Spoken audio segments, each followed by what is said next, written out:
പുരാതന കാലഘട്ടം മുതലേ മനുഷ്യനെ ആകർഷിച്ച ഒരു അമൂല്യമായിട്ടുള്ള ഒരു ലോഹമാണ് സ്വർണം.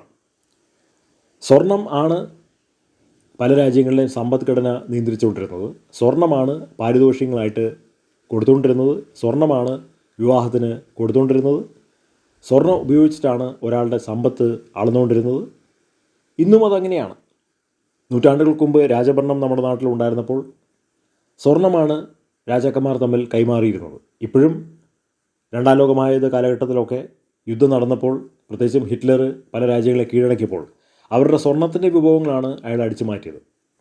കാരണം സ്വർണത്തിൻ്റെ വിഭവങ്ങൾ ആണ് ആ രാജ്യത്തിൻ്റെ സമ്പദ്ഘടന നിയന്ത്രിക്കുന്നത്.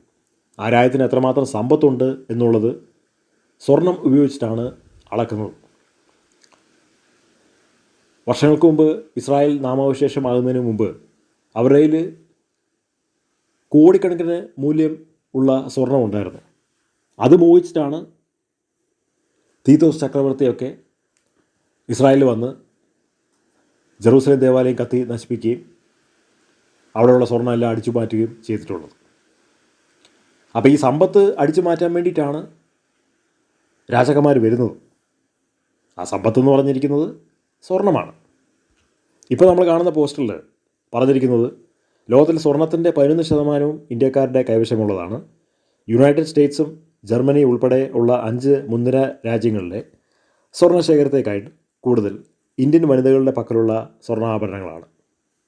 അപ്പോൾ ഏറ്റവും കൂടുതൽ സ്വർണം ഉപയോഗിക്കുന്നത് ഇന്ത്യക്കാരാണ്. കാരണം ഇന്ത്യക്കാർക്ക് വാരിക്കോരി സ്വർണം വേണം. ഇപ്പോൾ ഒരു കല്യാണം നമ്മൾ നടത്തി കഴിഞ്ഞാൽ അവിടെ വാരിക്കോരി സ്വർണം ഉപയോഗിക്കുന്ന ഒരുപാട് സമുദായങ്ങളെ നമുക്ക് കാണാനായിട്ട് കഴിയും. സ്വർണ്ണമാണ് അവരുടെ സമ്പത്ത്, അവരുടെ ഐശ്വര്യം. സ്വർണ്ണമാണ് അവരുടെ എല്ലാം. കേരളത്തിൽ ഇത്രയും മാത്രം കള്ളക്കടത്തുണ്ടാവാൻ കാരണം എന്താണ്? കേരളത്തിൽ ഇത്രയും മാത്രം സ്വർണ്ണ വ്യാപാര സ്ഥാപനങ്ങൾ ഉണ്ടാവാൻ കാരണം എന്താണ്? സ്വർണ്ണത്തിനോടുള്ള മനുഷ്യൻ്റെ അമിതമായിട്ടുള്ള ഭ്രമമാണ്. അപ്പോൾ സ്വർണ്ണം ഇല്ലെങ്കിലും ഒന്നുമില്ല.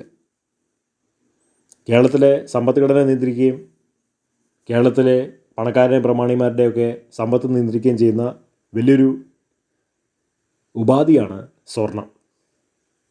അത് പല രൂപത്തിലാണെന്ന് മാത്രമേ ഉള്ളൂ. അപ്പോൾ സ്വർണമില്ലാത്ത ഒരു കഷായമില്ല.